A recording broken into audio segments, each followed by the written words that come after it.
"The human is dead," announced Commander Vrock, his upper tentacles twitching with satisfaction as he gazed through the reinforced viewing panel. Finally, no. I couldn't help but roll all 4 of my ocular organs. How many times had we heard that before? 3? 4? The humans had an annoying tendency to survive things that, by all reasonable biological standards, should have turned them into paste. "With all due respect, Commander," I said, trying to keep the sarcasm from dripping too heavily from my speech orifice, "perhaps we should wait for confirmation from the medical team." Vrock turned his massive head toward me, the bony ridges above his eyes furrowing into deep crevices. "Lieutenant Zorg, your caution borders on insubordination. Look at the creature. It hasn't moved in 13 cycles. Its respiratory system appears non-functional. The amount of red bodily fluid it has expelled would drain most species of life." I glanced at the containment chamber where the human lay sprawled on the floor. The commander wasn't wrong about the blood. The stuff was everywhere, forming a sticky puddle around the human's torso. Their chest didn't appear to be moving. But still, I'd seen these creatures pull off the impossible before. "I understand, sir. Just suggesting we follow protocol." Vrock made the distinctive gurgling sound that passed for laughter among our kind. "Protocol? For a level 9 threat captured on the outer rim? The High Council will give me a promotion just for bringing back its corpse." The communication panel chimed, interrupting our conversation. Dr. Plex's voice crackled through the speaker. "Commander, preliminary scans show minimal life signs, but the creature's biology is confusing. Request permission to enter the chamber and conduct a more thorough examination." "Denied," Vrock said immediately. "No one enters until we are certain." "And how do we become certain without examining it?" I asked, unable to stop myself. Vrock's secondary breathing slits flared. "It's a sign of annoyance. We wait, Lieutenant. Time reveals all truths. Time also gives them opportunities," I muttered, too quietly for him to hear. The human had been brought aboard our research vessel 3 days ago after a skirmish near the disputed territory of Sector 87. They had fought with surprising ferocity for a soft-skinned species, taking down 4 of our best warriors before being subdued. Even then, it had taken 3 stun blasts at maximum setting. Now, as I watched the motionless form, I couldn't shake a feeling of unease. Humans had acquired quite a reputation among the Galactic Alliance. They were newcomers, having achieved faster-than-light travel only 60 years ago, but stories of their resilience and resourcefulness had spread quickly. "Commander," said Officer Towles from the monitoring station, "the medical team is requesting update on containment protocols. Should they prepare for autopsy or continued life support?" Vrock waved a dismissive tentacle. "Autopsy, obviously.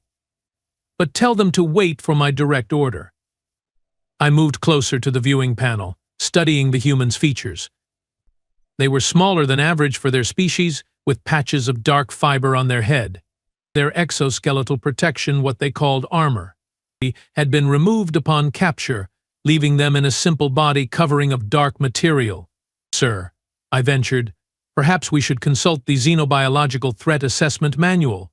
Section 42 specifically addresses humans and their—" "I don't need a manual to tell me when something is dead, Lieutenant," Vrock interrupted. "I have been eliminating threats to the Alliance for longer than you have been alive." "Yes, sir, but humans are classified as deceptive. Their physiology allows them to enter states that mimic death. They call it playing possum. I believe it's named after one of their native creatures." Officer Towles looked up with interest. "Is that true, Lieutenant? They can fake death?" Before I could answer, Vrock slammed a tentacle onto the metal console. "Enough. This conversation is over.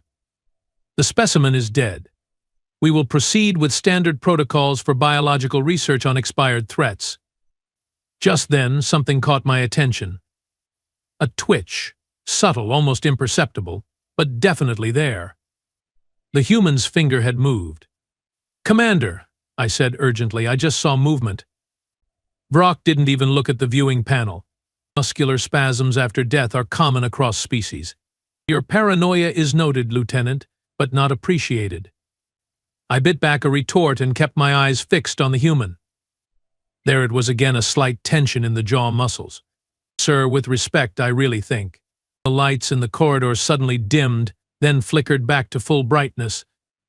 A moment later, a low-priority alarm began to sound. "What now?" growled Vrock. Officer Talz's tentacles flew across the control panel. "Minor power fluctuation in Section 3B, Commander. Backup systems engaged properly. Engineering reports no concerns. See that they conduct a full diagnostic anyway," Vrock ordered.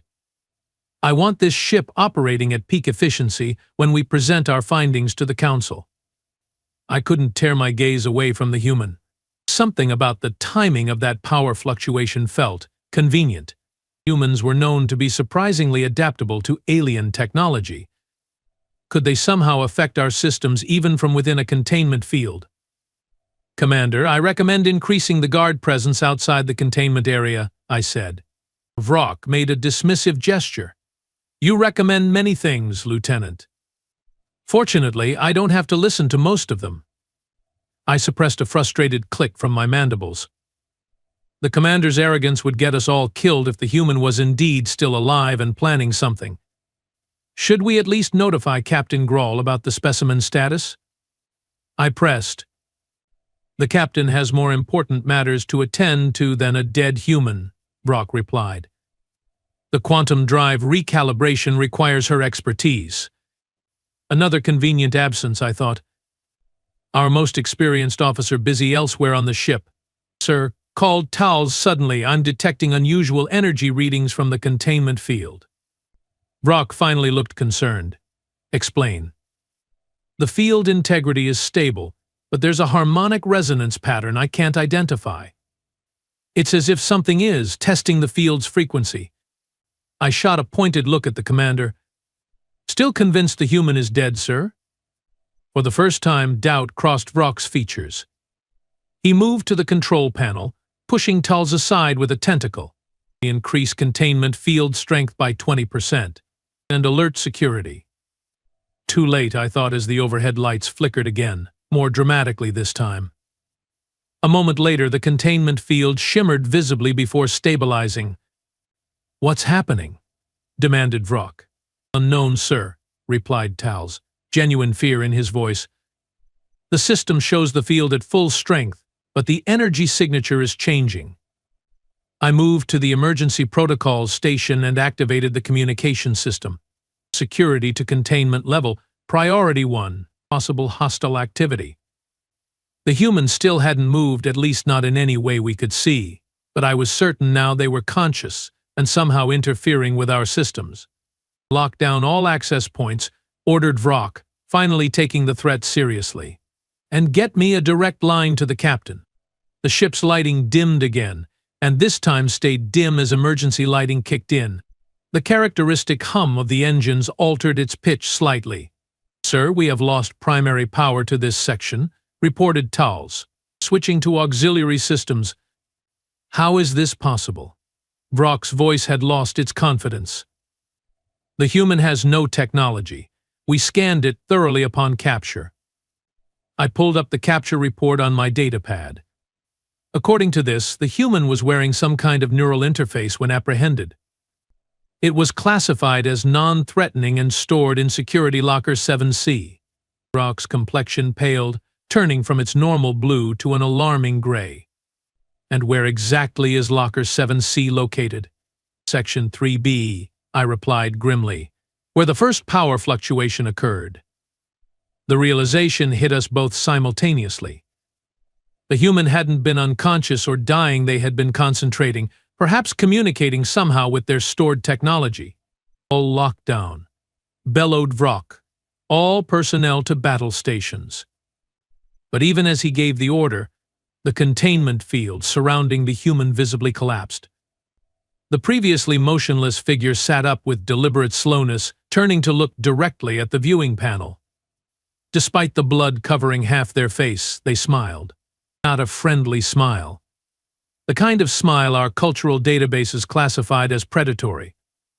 "Commander," said Tals, his voice shaking, "the containment door controls just went offline."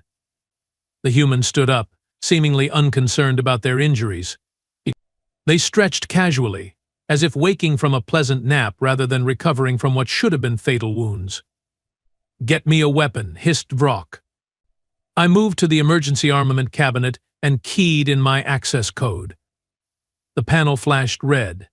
"Access denied," I reported, a chill running through my exoskeleton.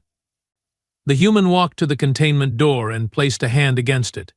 The massive barrier, designed to withstand the strength of species 3 times more powerful than humans, slid open with a gentle hiss.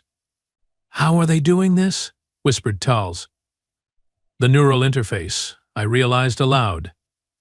"It must be more sophisticated than our scans detected. They are hacking our systems somehow." The human stepped out of the containment cell and looked directly at the surveillance node in the corridor. They pointed at it, then made a slicing gesture across their throat.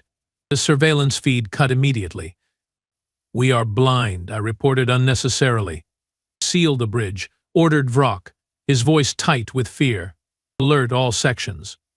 The specimen is loose and considered extremely dangerous." I tried to access the ship-wide communication system, but the console remained unresponsive. "Communications are down, Commander." Vrock backed away from the viewing panel. "We need to get to the emergency escape pods. Now. Running, Commander?" I couldn't help the sarcasm this time. "What happened to your promotion from the High Council?" "Silence, Lieutenant. That's an order." His fear was palpable now, all 4 of his arms trembling slightly. The door to our observation room suddenly locked with an ominous click. The access panel beside it turned from green to red. "We are trapped," said Tals quietly. The ship's intercom system crackled to life, making us all jump. A human voice, speaking in perfectly accented Standard Galactic, filled the room. "This is Alex Mercer of Earth Alliance Special Operations. I'd like to thank you for your hospitality, but I'm afraid I will be commandeering this vessel now." Vrock rushed to the intercom panel. "This is Commander Vrock of the Galactic Alliance Science Division. What you are doing is an act of war against the Alliance." A laugh came through the speaker, sending chills down my spine. Their laughter always sounded wrong somehow, too sharp, too unpredictable. "An act of war?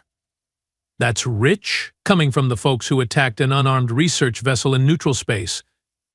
Did you think Earth wouldn't notice? Wouldn't respond?" "We detected weapons signatures," protested Vrock. "Your ship was clearly military in nature." "Our engines use a plasma containment system that your outdated scanners misidentified as weapons," replied the human calmly. "A simple communication would have cleared up the misunderstanding. Instead, you opened fire, killed 6 of my crew, and took me prisoner." I looked at Vrock accusingly. This was the first I'd heard of these details. That's not how it happened," stammered the commander. "The ship's logs say otherwise," countered Mercer. "I have accessed them all while you thought I was dying. Interesting reading. The High Council might find them fascinating, too." Tals looked at me with confusion. "Lieutenant, how is the human controlling our systems?" "The neural interface shouldn't be compatible." "Because we are not as unique as we like to think," I replied, the truth becoming clear. "Human neural architecture must be similar enough to interface with our technology." The intercom crackled again. "Very good, Lieutenant Zorg. Your xenobiology reports on humans were quite thorough. I particularly enjoyed your notes on our adaptability." I felt a chill. The human had accessed my personal research files. "What do you want?" demanded Vrock. "Want? I want to go home. I want justice for my murdered crew.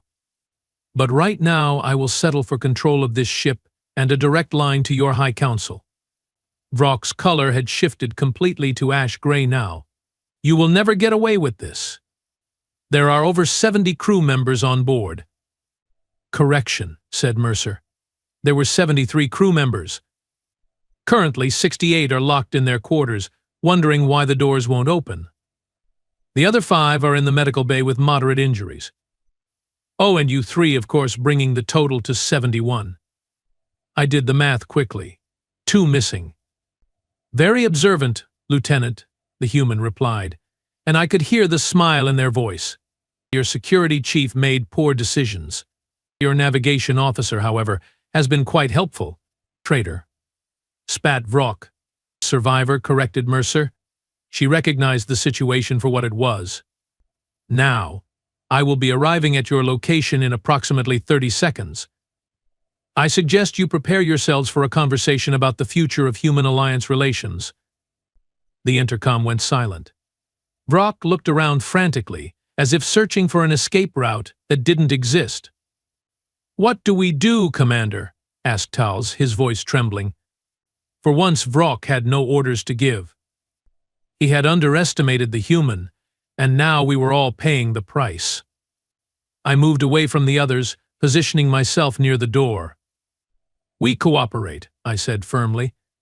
The human hasn't killed anyone who didn't directly threaten them. It suggests restraint and purpose. Purpose? Scoffed Vrock. They are nothing but animals. I shook my head. Animals don't hijack starships, Commander. They don't hack neural interfaces or negotiate with high councils. This human has demonstrated intelligence, planning, and remarkable adaptability. If you continue to underestimate them, you will endanger us all further. The door's locking mechanism suddenly engaged in a sequence of clicks. We all froze as it slid open to reveal the human standing there. Up close, they looked even more imposing than before. The blood on their face had been wiped away, revealing a network of already healing cuts.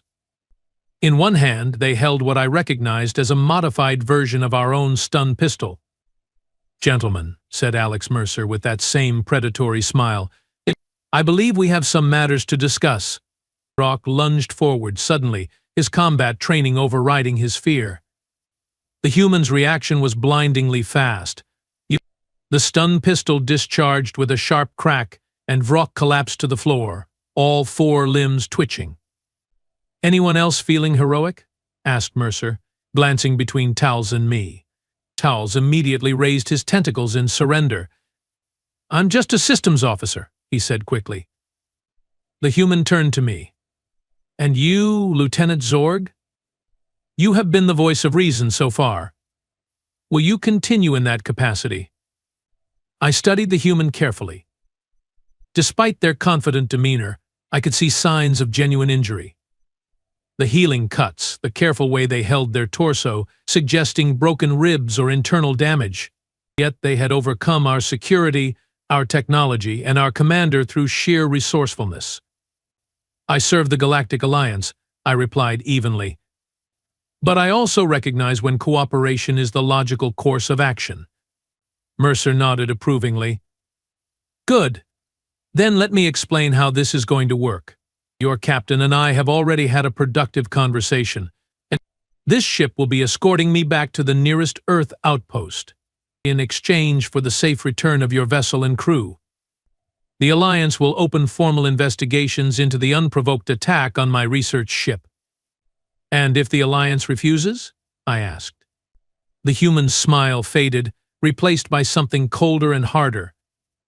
Then I send them the complete log data I have extracted, showing clear violations of multiple treaties. I'm sure the Arcturians and the Rigelian Compact would be very interested to learn how the Alliance conducts itself in neutral territory. I understood then that we had severely misjudged not only this human but their entire species. They weren't just physically resilient, they were politically savvy, technologically adaptable, and dangerously clever. I will cooperate, I said finally. Excellent choice, replied Mercer. Now, let's go have a chat with your captain about course corrections, shall we? As the human gestured for us to move ahead of them, I couldn't help but think that our mistake wasn't just assuming they were dead. Our mistake was failing to understand what they were capable of when pushed too far. And as I stepped past the unconscious form of Commander Vrock, I had the distinct feeling that this was only the beginning of humanity's impact on galactic politics. The journey to the bridge felt like the longest walk of my life. I led the way with Officer Tells behind me and the human Mercer bringing up the rear. The ship's corridors, normally bustling with activity, were eerily quiet, with only the occasional nervous face peering through the small windows of the locked quarters. "Your crew seems concerned, Lieutenant," remarked Mercer casually, as if we were discussing the weather on a pleasant day. "Perhaps you should reassure them that their situation is temporary, provided everyone behaves." I clicked my mandibles in what humans might interpret as a sigh. "And what exactly would you have me tell them?" "That a single injured human has commandeered our research vessel and incapacitated our commander?" Mercer laughed, a sharp sound that echoed off the metal walls. "Your honesty is refreshing, Lieutenant. But you could say I'm an invited guest discussing diplomatic alternatives with your captain. No need to cause panic." "Diplomatic alternatives," I repeated. "Is that what we are calling hostage situations these days?" "Hostage situation?" Mercer raised an eyebrow, seeming genuinely amused. "I have harmed only those who directly attacked me. Everyone else is simply inconvenienced." "There's a difference." We reached the main lift that would take us to the command deck, and as expected, it was locked down. "Allow me," said Mercer, stepping forward. He placed his hand against the control panel, and I watched in fascination as the neural interface he'd somehow recovered worked its magic. The panel flickered, displaying diagnostic code that scrolled too quickly to read, before turning green with access granted. "How are you doing that?" asked Tulls, his scientific curiosity momentarily overriding his fear. "Our systems aren't designed to interface with human neural patterns."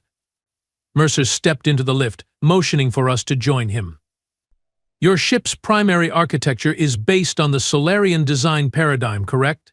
Earth acquired several damaged Solarian vessels about 15 years ago. We have had plenty of time to study the underlying compatibility issues." I exchanged glances with Tals. This was alarming information. The Solarian design was considered one of the most secure in the galaxy, specifically because of its unique neural interface requirements. The Alliance intelligence reports never mentioned humans having access to Solarian technology, I said carefully. "There's a lot your intelligence reports miss about us," replied Mercer as the lift doors closed. "That's part of the problem." The lift ascended smoothly toward the command deck. Towles was visibly trembling now, his ocular organs darting nervously between the human and me.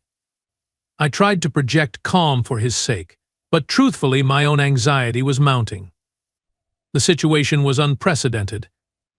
No single intruder had ever successfully taken control of an Alliance vessel, particularly not a member of a species considered technologically inferior. "What happens when we reach the bridge?" I asked. "You have subdued our commander, but Captain Grawl is not known for her cooperative nature." Mercer adjusted something on the modified stun pistol. "The captain and I have reached an understanding. She values the lives of her crew above Alliance pride. Unlike your commander, she asked questions before making assumptions." The lift slowed as we reached the command deck. When the doors parted, I was greeted by a sight I never expected to see. Captain Grawl, her imposing figure standing tall despite the situation, was engaged in what appeared to be civil conversation with our navigation officer Fenn. There were no security personnel visible, and the bridge crew was operating their stations with apparent normalcy. Grawl turned as we entered, her expression unreadable. "Lieutenant Zorg, Officer Tals. I see you have met our guest." I hesitated, uncertain how to respond. The situation felt wrong, almost surreal. "Captain, Commander Vrock has been incapacitated.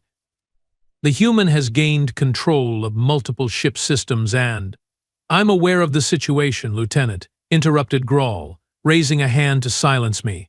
"But Commander Vrock exceeded his authority and violated multiple Alliance protocols regarding first contact and prisoner treatment. We are currently working to rectify his mistakes." I stared at her in disbelief. "With all due respect, Captain, this human was responsible for the deaths of Alliance personnel during the initial confrontation. Actually." "E," said Fenn, stepping forward with a data pad, I have been reviewing the sensor logs from the incident. Our ships fired first, Lieutenant. The human vessel's energy signatures were misinterpreted as weapons charging, but spectrum analysis confirms they were simply routine engine operations. I looked between Captain Grawl, Fenn, and Mercer, trying to make sense of what was happening. Are you saying this was all a mistake? That Commander Vrok attacked an innocent research vessel? Not just a mistake, said Grawl grimly. A deliberate misrepresentation. Vrok has been pursuing his own agenda for some time, Lieutenant. This isn't the first threat he's neutralized in disputed territory. Mercer moved past me to the central command console, where he placed his neural interface device on the surface. The ship's main display immediately activated, showing a series of classified mission logs. Your commander has been conducting unauthorized operations in Earth-adjacent space for the past 2 years, Mercer explained. 3 human vessels reported missing, all classified as navigation accidents by Alliance records. But the logs tell a different story. I approached the display, reading with growing horror. Vrok had indeed been running his own operation, apparently gathering intelligence on human technology while disguising his actions as routine patrol missions. The attacks had been calculated, designed to appear as accidents or misunderstandings. Why? I asked, turning to Captain Grawl. What purpose could this possibly serve? Power, she replied simply. Vrok belongs to a faction within the Alliance military that believes humans represent an existential threat. Your research on human adaptability caught their attention, Lieutenant. They fear that humans will eventually outpace Alliance technological development. Itals made a sound of disbelief. But humans are centuries behind us in most technologies. Are we? Asked Mercer, gesturing to the neural interface still actively communicating with our systems. Your commander thought I was dead. Instead, I accessed your entire database, communicated with your navigation officer, gained control of your ship's systems, and neutralized your security forces, all while bleeding from what should have been fatal wounds. How did you survive? I couldn't help asking. The medical scans showed massive internal hemorrhaging. Mercer shrugged. Earth Special Operations personnel undergo extensive genetic modifications, accelerated healing, enhanced neural plasticity, improved oxygen efficiency. Basic stuff, really. Nothing compared to what's being developed back home. A chill ran through me at the casual way he dismissed capabilities that would be considered revolutionary in Alliance medicine. Captain Grawl cleared her throat. Lieutenant, Officer Tals, what happens next is crucial for Alliance-Earth relations. Commander Vrok and his conspirators must be held accountable, but without causing a diplomatic incident that could lead to broader conflict. What are you suggesting, Captain? I asked, although I suspected I already knew. We will escort Mr. Mercer to the nearest Earth outpost as agreed. Meanwhile, I will transmit a secure report to Alliance Command detailing Vrok's unauthorized activities. The official record will show that we responded to a distress signal from a damaged Earth vessel and are providing humanitarian assistance. Tals looked confused. But what about the commander? What about everything that's happened? The commander suffered an unfortunate accident during a training exercise, said Grawl firmly. He will remain in medical stasis until we reach Alliance space, where he will face internal review. I studied Captain Grawl carefully. Her decision made strategic sense, but something still felt off. Captain, may I ask when you came to this arrangement with the human? When we left command observation, the ship was in lockdown, and all communications were jammed. A flicker of something discomfort, perhaps crossed Grawl's features. Mr. Mercer contacted me directly after securing the containment area. We discussed options and reached a mutual agreement. She's lying, said Mercer suddenly, his tone almost conversational. All eyes turned to him. Your captain has known about Vrok's activities for months. She's been gathering evidence, waiting for the right moment to move against him and his faction. I just provided the perfect opportunity. Grawl's facial slits flared in anger. That's enough, human. The details are not relevant to our current situation. I disagree, countered Mercer, his predatory smile returning. Your lieutenant and officer deserve to know exactly what kind of game they have been caught in. Alliance politics can be so complex. I looked between them, understanding dawning. This was never about a misidentified research vessel, was it? This was about internal Alliance power struggles. Partially, admitted Grawl after a tense moment. Vrock's faction has been pushing for preemptive action against Earth for years. They have been sabotaging diplomatic efforts and staging incidents to justify military intervention. I have been working with moderate elements in Alliance Command to prevent this. And you? I turned to Mercer. What's your real role in all this? The human's expression became serious for the first time. Earth intelligence has been aware of factions within your alliance working against us. When my ship detected unusual scan patterns from your vessel, I volunteered to be captured. The plan was to gather evidence of these unauthorized operations from inside an alliance ship. You let yourself be taken prisoner deliberately? Asked Talz, astonishment clear in his voice. But the injuries, the containment protocols. The injuries were unavoidable given your capture methods, said Mercer with a grimace. The rest was improvisation. I didn't expect to be shot quite so many times, but I processed this information slowly. The political implications were staggering. So Alliance Command doesn't know about any of this. Not the attack on your ship, not your capture, not this conversation? Precisely, confirmed Grawl. And it needs to stay that way, Lieutenant. A full disclosure would only strengthen Vrock's faction, giving them the excuse they need to advocate for open conflict. Which nobody wants, added Mercer. Despite what you have been told, Earth has no interest in a war with the Alliance. We have enough problems expanding into our own solar system without picking fights across the galaxy. I considered their words carefully. The situation was far more nuanced than it had initially appeared.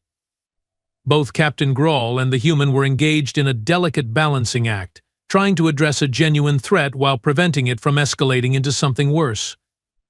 What do you need from us? I asked finally. Discretion, replied Grawl immediately. The official record will show a routine patrol that encountered a damaged Earth vessel. We rendered assistance as per Alliance humanitarian protocols and are escorting them to the nearest Earth outpost. Commander Vrock suffered injuries during an unrelated training exercise. And unofficially? Prompted Talz. Unofficially, said Mercer, your captain will deliver evidence of these unauthorized operations to her contacts in Alliance Command. Earth will use our diplomatic channels to address the issue without revealing how we obtained the information. With luck, Vrock's faction will be neutralized without anyone realizing there was ever a confrontation. It was an elegant solution to a potentially catastrophic situation. Yet something still bothered me. Why are you telling us this? I asked. Officer Talz and I are junior personnel. You could have maintained the official story and we would have had no choice but to accept it. Captain Grawl and Mercer exchanged glances. It was the human who answered. Because we need your help, Lieutenant. Your research on human adaptability has made you something of an expert on our species. And more importantly, your records show consistent advocacy for diplomatic rather than military solutions. We are creating a joint task force, explained Grawl. Unofficially, of course. Alliance and Earth representatives working together to identify and neutralize elements on both sides pushing for conflict. I was stunned. And you want me to join this task force? Based on what? Some xenobiology reports and my tendency to question Commander Vrock? Based on your demonstrated ability to see beyond assumptions, said Mercer. When everyone else saw a dying human, you saw a potential threat. Not because you fear us, but because you understand us better than most of your kind. It was an unexpected compliment, and I wasn't entirely sure how to respond.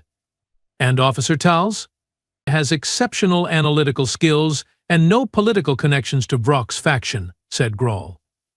Besides, he's already heard too much to be excluded now. Talz's ocular organs widened in surprise. I'm honored, Captain, but unclear on what exactly we would be doing on this task force.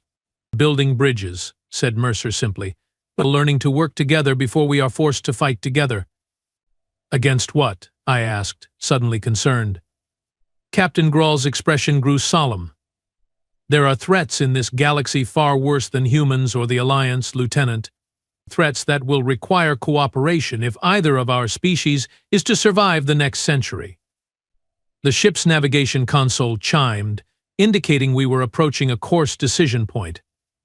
Fen turned to address it, leaving the four of us in momentary silence as we contemplated the implications of what had been said. I will need time to consider this, I said finally. Of course, agreed Grall, but not too much time. We will reach the Earth outpost in 18 hours. I need your decision before then. Mercer nodded in agreement, then winced slightly, one hand moving to his side where I suspected his injuries were still troubling him despite his enhanced healing. You should visit our medical bay, I suggested. Despite everything, we do have superior regenerative technology. The human's predatory smile returned. Thank you, Lieutenant, but I have had quite enough of Alliance medical facilities for one lifetime. Besides, human biology is remarkably good at patching itself up. Another trait your commander underestimated. As if summoned by his mention, the bridge doors opened to reveal a medical team transporting the unconscious form of Commander Vrock on a hover stretcher. His color had improved somewhat, but the stun blast had clearly left him in serious condition. Secure him in the medical bay, ordered Captain Grall. Full restraints and continuous sedation until we reach Alliance space. I watched as they carried him away, feeling a complex mixture of emotions. Vrock had been my commanding officer for 3 years. His prejudices and ambitions had always been evident, but I had never suspected the extent of his deception. For what it's worth, said Mercer. Observing my reaction, I don't believe your commander represents the majority of Alliance thinking. Just as those who fear your species don't represent the majority of human perspectives. Let's hope you are right, I replied. Otherwise, this joint task force of yours will have a very difficult mission. The most worthwhile ones usually are, he countered with surprising wisdom. The navigation console chimed again. Course to Earth Outpost Epsilon 7 confirmed, announced Fen. Estimated arrival in 17 hours, 46 minutes. Captain Grall nodded in acknowledgement. Very good. Lieutenant Zorg, please escort Mr. Mercer to the diplomatic quarters on Deck 3. Officer Towles, begin compiling all data relevant to Commander Vrock's unauthorized operations. We have much to prepare before we reach the outpost. As I led Mercer from the bridge, I couldn't help but reflect on how dramatically my understanding of both the situation and humanity had evolved in just a few hours. What had begun as a simple case of a presumed dead prisoner had transformed into a complex political and diplomatic scenario with far-reaching implications. You are thinking very loudly, Lieutenant, observed Mercer as we walked. Trying to process everything, I admitted. This morning I thought humans were simply resilient but technologically primitive. Now I'm being recruited into a secret joint task force because apparently we have mutual enemies threatening our existence. Mercer laughed, that sharp, distinctive sound that still sent an involuntary shiver through my exoskeleton. If it helps, most humans still think the Alliance is just a collection of tentacled conquerors looking to subjugate less advanced species. Misconceptions run both ways. And the truth? I asked. He stopped walking, turning to face me with an expression I couldn't quite interpret serious, but with a hint of that predatory quality that seemed fundamental to his nature. The truth, Lieutenant Zorg, is that both our species are young, arrogant, and frightened of what we don't understand. But we are also capable of remarkable adaptation when necessary. The question is whether we can adapt to each other before something worse forces the issue. As I watched this human, this supposedly inferior being who had single-handedly outwitted our best security, outmaneuvered our commander, and potentially prevented an interspecies war, I realized that underestimating humanity might be the last mistake our civilization ever made. But perhaps working together, it might also be our salvation. I will join your task force, I said, the decision crystallizing with sudden clarity, Mercer smiled, but this time it wasn't predatory. It was something closer to respect. "I thought you might," he said. "After all, anyone smart enough to know when a human is playing dead is smart enough to know when cooperation trumps conflict." As we continued toward the diplomatic quarters, I couldn't help but think Commander Vrock had been right about one thing: humans were indeed a level 9 threat. But not because of their technology or their strength. Because they never, ever stayed dead when you expected them to.